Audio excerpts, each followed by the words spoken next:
Je to hra Superstar a dnes tady můžete vidět mnoho finalistů, i když jsou tady budou jenom 4, ale a jeden bude zlatý hřeb večera. Tak nastupuje první finalista. Jaroušek Falsík. Za mu 3 roky, takže se nedivte. Karen, týká babučinu.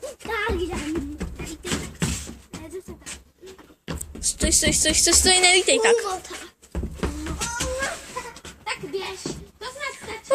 Teďkon začíná Kristýna Falcinková, bude zpívat Bůh ví a její 7 let.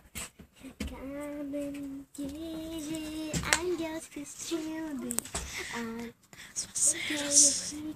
chtěj se jít a z očí to nevystoupíš a bohy museli stát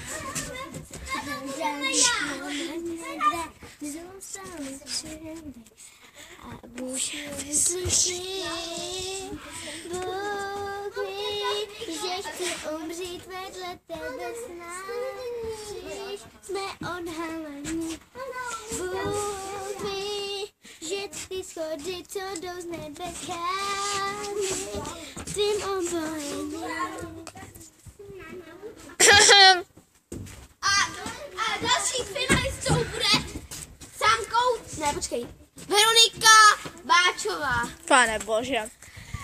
Zasílám písničku Lo que canto me nacienta, finalena me pentanta, yo ne canté no sé, si me pero si, senta el oso da con el viento, finte on esa ayudamiento, fili bebe conta, mira de venta, haciendo on esa ayudamiento, finte on esa ayudamiento, fili bebe conta, mira de venta.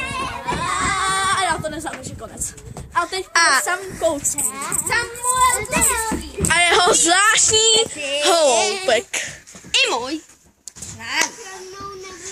Tak, dobrý den, jsem Sam Koucký, tohle je Rex.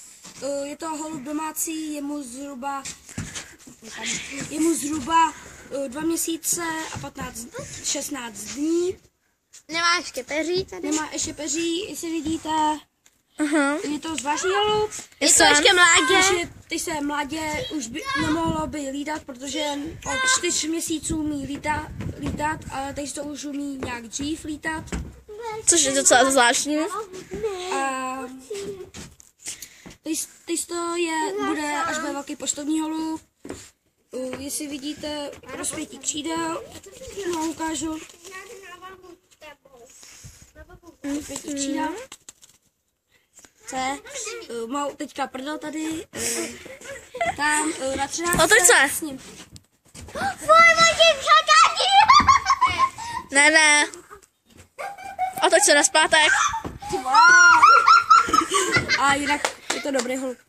A teď ti právě posral. Tak jo, a toto je konec. Dámy a pánové, toto byla hra na Superstar.